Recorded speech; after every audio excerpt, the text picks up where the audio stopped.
بسم الله والصلاة والسلام على رسول الله وعلى آله وصحبه أجمعين، أما بعد. قال الله تبارك وتعالى في كلامه المنزل: أعوذ بالله من الشيطان الرجيم، بسم الله الرحمن الرحيم. وإذ أخذ الله ميثاق الذين أوتوا الكتاب لتبيننه للناس ولا تكتمونه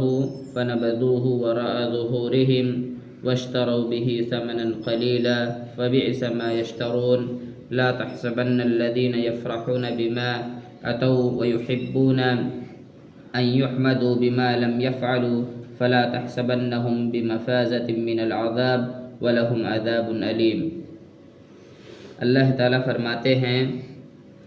اور اللہ تعالیٰ نے جب اہل کتاب سے عہد لیا کہ تم اسے سب لوگوں سے ضرور بیان کرو گے اور اسے چھپاؤ گے نہیں، تو پھر بھی ان لوگوں نے اس عہد کو اپنی پیٹھ پیچھے ڈال دیا اور اسے بہت کم قیمت پر بیچ ڈالا. ان کا یہ بیوپار بہت برا ہے. اس میں اہل کتاب کو زجر و توبیخ کی جا رہی ہے کہ ان سے اللہ نے یہ عہد لیا تھا کہ کتاب الہی یعنی تورات اور انجیل میں جو باتیں درج ہیں اور آخری نبی کی جو صفات ہیں انہیں لوگوں کے سامنے بیان کریں گے اور انہیں چھپائیں گے نہیں. لیکن ان لوگوں نے دنیا کے تھوڑے سے مفادات کے لیے اللہ کے اس عہد کو پس پشت ڈال دیا. یہ گویا اہل علم کو تلقین و تنبیہ ہے کہ ان کے پاس جو علم نافع ہے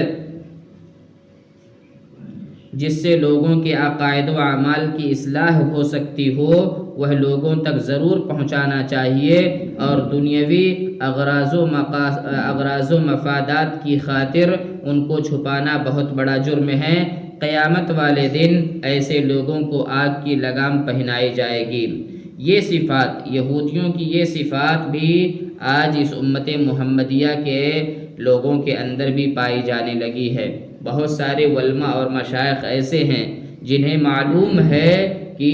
شرکیات کیا ہیں، جن کو معلوم ہے کہ قبروں پر سجدہ کرنا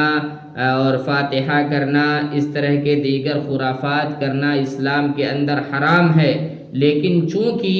ان کی روزی روٹی ان چیزوں سے جڑی ہوئی ہے جس کی وجہ سے وہ اس کی قباحت کا اظہار نہیں کرتے لوگوں کے سامنے، حالانکہ انہیں سب کچھ معلوم ہے. ایسے لوگ اس دنیا کے اندر ہو سکتا ہے تھوڑے بہت فائدے حاصل کر لیں، لیکن اللہ رب العالمین کے یہاں جب فیصلہ ہوگا، جب میزان قائم ہوگا، تو ایسے لوگوں کو دردناک عذاب سے دوچار ہونا پڑے گا جو دنیاوی مفادات کی خاطر، دنیاوی اغراض و مقاصد کی خاطر لوگوں کو حق بات نہیں بتاتے تھے. اس کے بعد اللہ فرماتے ہیں، وہ لوگ جو اپنے کرتوتوں پر خوش ہیں اور چاہتے ہیں کہ جو انہوں نے نہیں کیا اس پر بھی ان کی تعریفیں کی جائیں، آپ انہیں عذاب سے چھٹکار میں نہ سمجھیے، ان کے لیے تو دردناک عذاب ہے. اس میں ایسے لوگوں کے لیے سخت وعید ہے جو صرف اپنے واقعی کارناموں پر ہی خوش نہیں ہوتے بلکہ چاہتے ہیں کہ ان کے کھاتے میں وہ کارنامے بھی درج یا ظاہر کیے جائیں جو انہوں نے نہیں کیے ہوتے. یہ بیماری جس طرح عہد رسالت کے بعض لوگوں میں تھی جن کے پیش نظر آیات کا نزول ہوا، اسی طرح آج بھی جاہ پسند قسم کے لوگوں اور پروپیگنڈے اور دیگر ہتھ کنڈوں کے ذریعے سے بننے والے لیڈروں میں یہ بیماری عام ہے. اعاذنا اللہ منہ.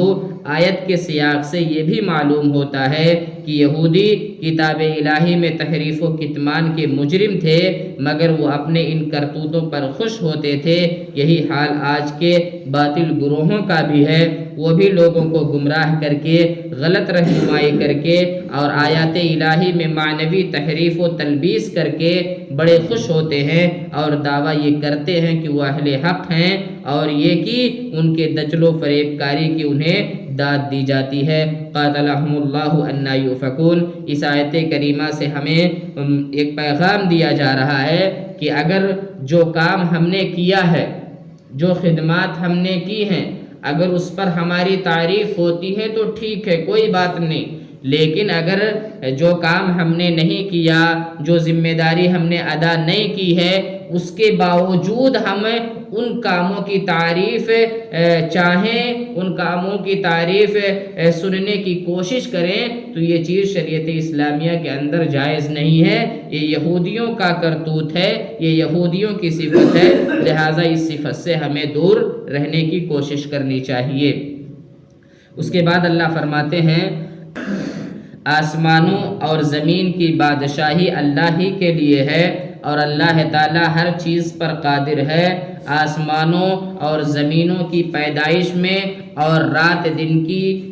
دن کے ہیر و پھیر میں یقیناً عقل مندوں کے لیے نشانیاں ہیں، یعنی جو لوگ زمین و آسمان کی تخلیق اور کائنات کے دیگر اسرار و رموز پر غور کرتے ہیں، انہیں کائنات کے خالق اور اس کے اصل فرمانروا کی معرفت حاصل ہو جاتی ہے، اور وہ سمجھ جاتے ہیں کہ اتنی طویل و عریض کائنات کا یہ لگا بندھا نظام جس میں ذرا خلل واقع نہیں ہوتا، یقیناً اس کے پیچھے ایک ذات ہے جو اسے چلا رہی ہے اور اس کی تدبیر کر رہی ہے، اور وہ ہے اللہ کی ذات۔ آگے انہی اہل دانش کی صفات کا تذکرہ ہے کہ وہ اٹھتے بیٹھتے اور کروٹوں پر لیٹے ہوئے اللہ کا ذکر کرتے ہیں۔ حدیث میں آتا ہے کہ ان فی خلق السماوات سے لے کر آخری سورت تک یہ آیات نبی کریم صلی اللہ علیہ وسلم رات کو جب تہجد کے لیے اٹھتے تو پڑھتے اور اس کے بعد وضو کرتے۔ اس آیت کے اندر بتایا جا رہا ہے کہ یہ جو آسمان ہے، زمین ہے، روزانہ سورج کا نکلنا، روزانہ غروب ہونا، چاند کا نکلنا، ستاروں کا نکلنا اور اپنے وقت میں غروب ہو جانا، اس دنیا کا نظام چلتے رہنا، بچوں کی پیدائش ہونا، لوگوں کا مرنا، لوگوں کا دنیا میں آنا، یہ ساری چیزیں آٹومیٹک نہیں ہو رہی ہیں۔ دنیا کا ایک پنکھا، آپ فین لے لیجئے مثال کے طور پر، یہ فین آٹومیٹک نہیں چل سکتا، جب کوئی انسان اس کے بٹن کو آن کرے گا تب جا کر کے یہ پنکھا چلے گا۔ اسی طرح سے یہ جو سورج نکل رہا ہے، صبح نکلتا ہے، شام میں ڈوبتا ہے، یہ جو دن ہوتا ہے، رات ہوتی ہے، یہ جو بچوں کی پیدائش ہوتی ہے، لوگوں کا انتقال ہونا ہوتا ہے، اس کے پیچھے بھی کوئی ذات ہے جو کر رہی ہے، اور وہ ذات اللہ رب العالمین کی ذات ہے۔ لہذا اگر کبھی آپ کے اندر شیطان وسوسہ پیدا کرنے کی کوشش کرے، شیطان یہ کہے کہ